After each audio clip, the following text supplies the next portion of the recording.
let's go ahead and set up and solve this problem. A well-insulated two-stage steam turbine operates at steady state as shown. So here's the first stage, there's the second stage. The inlet condition 1, then the intermediate 2, the outlet to the first stage, but input to the second stage, and then state 3. They give us a table of properties, so state 1, 2, 3 plus, for Exergy calculations, the dead state. Determine the power developed by each turbine stage. Normally when we see power, we're thinking W dot for the first turbine stage and W dot for the second turbine stage. And those would have units of kilowatts. But read the problem carefully and you won't be able to make that calculation because we're missing some information. What is the information needed? So what we're missing is the mass flow rate. What you do is just normalize by dividing by the mass flow rate, and then you'll have kilograms per second. So the units, we're going to calculate the answer in kilojoules per kilogram, or kilowatts per kilogram per second. So how do I calculate the power out per unit mass flow rate through the first turbine stage? Control volume, energy balance, and what will it give us? It'll give us that W dot T1 divided by M dot is equal to, it comes in with a large or high enthalpy energy content, goes out with a lower enthalpy, lower energy content. That's what is the change in enthalpy, is the work per unit mass. So when we make that calculation, we find 483 kilojoules per kilogram. Next part, well, do it for the second turbine stage. W dot T2 divided by M dot is going to be H2 minus H3. Goes in high enthalpy, goes out lower enthalpy. W dot T2 divided by M dot. It's the same mass flow rate through both stages, right? There's no diversion of mass between the stages. And that is 739 kilojoules per kilogram. What about part B, the exergetic efficiency of each turbine stage? Well, the exergetic efficiency of the first turbine stage is what we desire. We desire a large power out per unit mass flow rate through it. And it comes out of what? Where does it come from? It comes from the fluid stream and the change in the flow exergy of the steam going through. So EF1 minus EF2. Notice they gave us a column of the flow exergy as a property for state 1, state 2, state 3, just like they gave us a column for the enthalpy. Take a look. What are the difference in the units on the enthalpy and the flow exergy? Same units, kilojoules per kilogram. That can be a little confusing. I have it's a different entity, but same units. It's a measure of, both are measures of energy, but enthalpy is a measure of internal plus flow work, energy, and flow exergy is a measure of that part of that energy which can be theoretically converted into useful work. That's the difference. So when we make this calculation, we find that the exergetic efficiency is 97.4%. Somebody asked me earlier, could the exergetic efficiency of the first turbine stage be greater than 100%? Is it physically possible? No, it's not. It's not. You would have a violation of the second law. So dig down and you'd find, oh, if you had 110% calculation, look for an error either in the problem statement or in your calculation. And then the exergetic efficiency of the second turbine stage, very similar, W dot divided by M dot for the second turbine stage over EF2 minus EF3. When you make this calculation, 100%, what does that mean if you have 100% exergetic efficiency? Was there any exergy destruction in the second turbine stage? No. No. Hence, there's no irreversibilities. There's no entropy generation. There's no exergy destruction. That's why. Okay. If you started to have some exergy destruction, well, that number is going to drop below 100%. It's isentropic expansion. Notice that the value of S2, compare it to the value of S3. Isentropic expansion through that second turbine stage. This is definitely where the numeric value for the isentropic efficiency and exergetic efficiency for a turbine are the same when they're 100%. When they start going lower, they differ typically in values. It may be a coincidence that they get the same number to 3 digits, but it's more of a coincidence than anything. Overall exergetic efficiency, well, would be maybe the sum of W dot M dot for the first turbine plus W dot over M dot for the second turbine divided by the flow exergy in minus the flow exergy out of the whole system. And you calculate an overall exergetic efficiency to be 99.0%.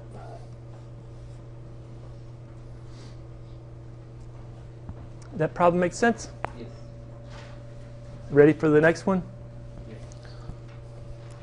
A flash chamber is used to generate streams of saturated vapor and saturated liquid. So you bring in some steam, and in this device called a flash chamber, it comes in at 700 kilopascal, it leaves at 220 kilopascal, so there must be a restriction somewhere.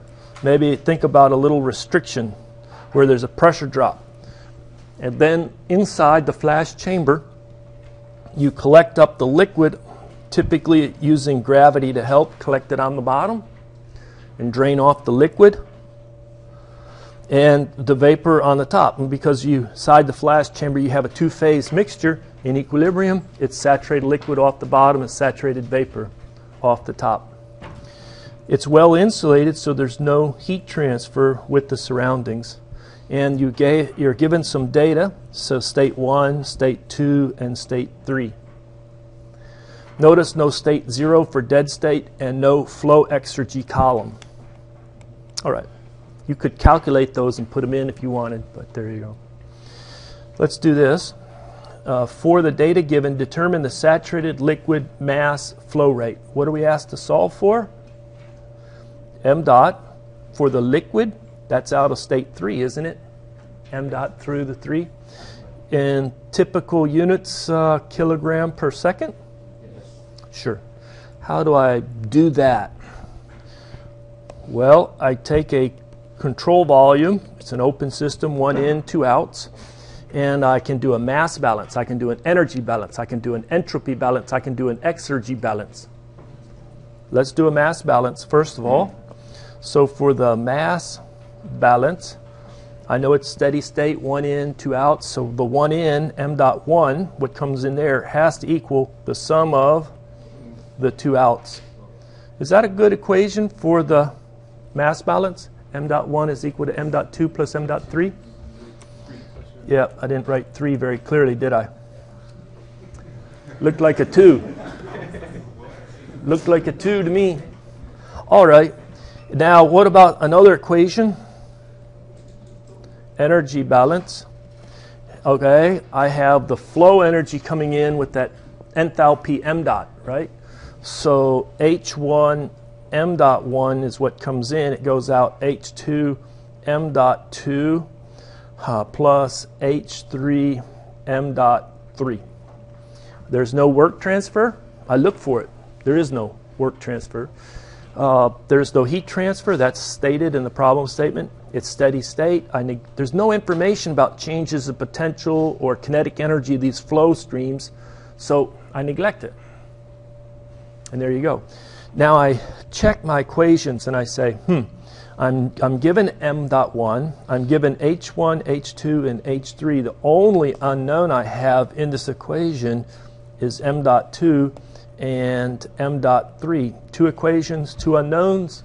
We can solve for that problem.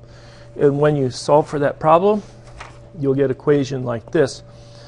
M dot 3 is equal to m dot 1 times a difference in the enthalpies over the difference in the enthalpies, H2 minus H1 and H2 minus H3.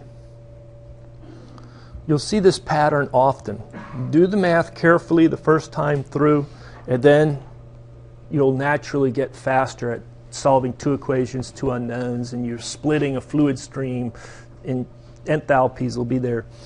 When we substitute the numbers, we find that the mass flow rate out for stream 3, which is our saturated liquid, is 27.84 kilograms per second. How do I calculate m dot 2? M dot 2, which is the what's one, that's right. Go back to this equation right here. You have 30, and you just calculated m dot 3 to be 27.84. Hence, you calculate that this is 2.16 kilograms per second. All right. Part C, rate of exergy destruction in the flash chamber. Well, I'm asked to calculate E dot D, the rate of exergy destruction. What are the units that I anticipate for this rate of exergy destruction? Kilowatts. Very good. So let's do this. Let's figure out how I'm going to do it.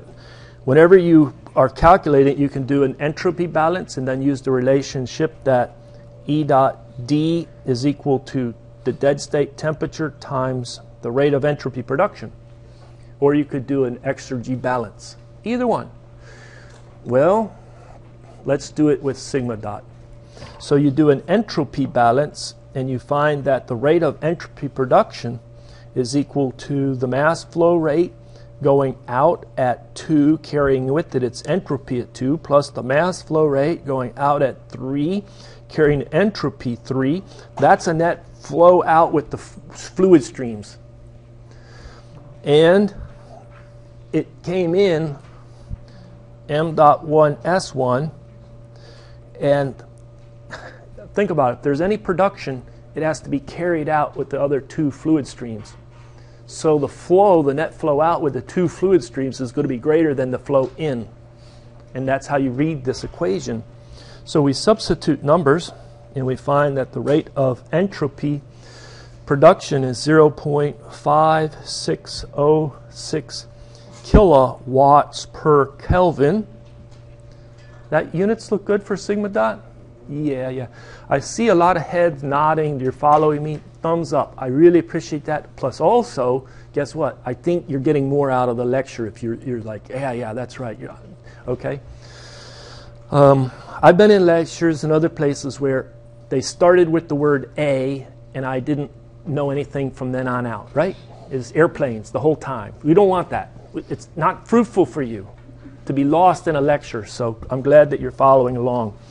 So the rate of exergy destruction, just multiply by the 298 Kelvin, and you find that it's 167 kilowatts. You to solve problems in Excel. First of all, there's a 12-minute video out there that I produced. This is the title, How to Evaluate Steam Thermodynamic Properties in Excel. It's not just steam, it's refrigerants, etc. It tells you how to find, how to download, how to set up, and then how to use an evaluator, which is an add-in into Excel, and it handles steam as well as some other fluids. I'm not going to repeat that process. It's a great video. Go get it. How many people have laptops or desktops? You can download it on your machine. Okay, so let's do this. Let's say I have it downloaded and installed, and so I fire up Excel. And how many people would put themselves in the novice to beginner to never used Excel category? A couple? This lecture is for you. So in Excel, you have columns that are lettered, and you have rows that are numbered. And if I go and talk about a cell, I'm talking about cell C3. And I can put something like a text in there, blah, or I can put an equation in there, 2 times 8. The equations start with equal sign. Right up here is the equal sign. Now, I can also, if I want to put an equation that says I want to take this value in this cell, then I would click on it and it says go get the value C4 and now multiply that times 9, and it can go get another cell's value and multiply it. This is the beauty of spreadsheets. So anyway, I have finished my intro to Excel now. There's another video that I put out that does more of an intro to Excel.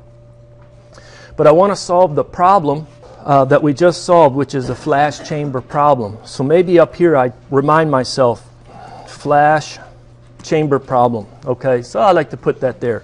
And to organize my thoughts, I'll put a little table of state, and I'll put pressure in units of kilopascal, and then I'll put temperature in degrees C, and I'll put enthalpy in kilojoules per kilogram. I like to put units with my values, S in kilojoules per kilogram Kelvin. This is my style.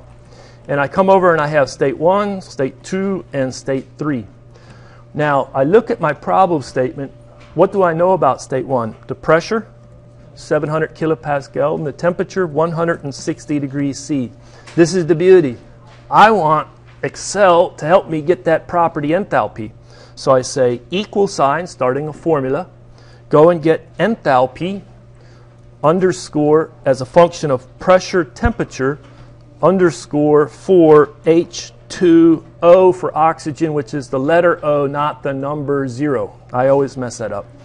Then I do a parenthesis, and I say go get out of this cell for the pressure, comma, this cell for the temperature, close parenthesis, hit enter, and hope it works. There you go. So that's how you get the enthalpy as a function of pressure and temperature. How about the entropy? S as a function of pressure temperature for H2O, parenthesis, pressure, comma, temperature, close parenthesis, enter. And that's how you get it. Now, state 2. What I like to do also is I put a little thing over here. What helped me fix that state? Pressure and temperature fixed that state. But state 2, it's the pressure and its saturated vapor. So it's the pressure and saturated vapor. So the pressure is given, 220. I don't know the temperature, but isn't that the saturation? So it's Tsat as a function of pressure for H2O. Now, you could see I'm going to scroll down and select the right one. And once I've highlighted it in blue, like that's the one I want, I hit tab and it finishes out the typing. You hit tab right now. Boom. Now, then I can just click on that pressure, close parenthesis, hit enter, and there you go. That's my saturation temperature. It's around 123 degrees C for that pressure. Okay. Now we go to the enthalpy. It's H sat. So it's H of liquid or vapor. You have to kind of guess the thing, and so HV, it has a little syntax in there. So it's enthalpy of saturated vapor as a function of pressure for H2O. So I kind of, if I want it for 22R, great. If I want it for R134A, great. But I want it for H2O. Hit tab. Then go feed it the pressure, and there you go. Now somebody says, how do I know the units work? Come up here. What does this key do? It just tells you a little bit about that function. So what it's doing is saying the function HV underscore P underscore H2O, you're feeding it pressure. It's going to cell C5, which has a current value of 220. And it's saying the enthalpy in kilojoules per kilogram at saturated vapor as a function of pressure in kilopascal. And so it's going to return the value 2710. See that? It tells you a lot about it. So hit that function key for help. What's the name of that function key other than help key? I don't know. I'm not an Excel expert, right? Do you know the name? I don't know. Hit the OK. If you wanted to use BTUs and other things, you can. What you do is you find that you have a third argument and you put ENG in it, and then it interprets the pressure in PSI-A and the temperature in degrees F, and then the enthalpy would be in BTUs per pound mass.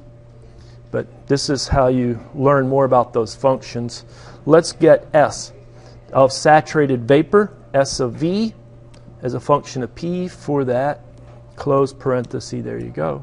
What was the last one? State 3, pressure in saturated liquid, wasn't it? And so it's same. And this is going to be the same. So I'm going to just grab that lower box right there. And when you pull it down, it brings that formula down. True? That cell used this blue box, which is cell C5, escape. Hit this one. This one goes to cell C6. The formula was brought down. All right.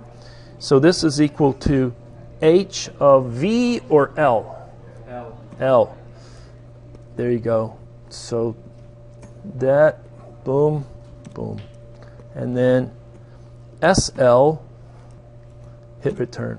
If you want to clean up your digits, you just use this over here. So you can clean up your digits a little bit. There's too many digits. All right. So now that I have a lot of those things figured out, maybe I want to calculate, maybe I'm given m.1, and that m.1 is in kilograms per second, and it was 30, wasn't it? Yes. All right.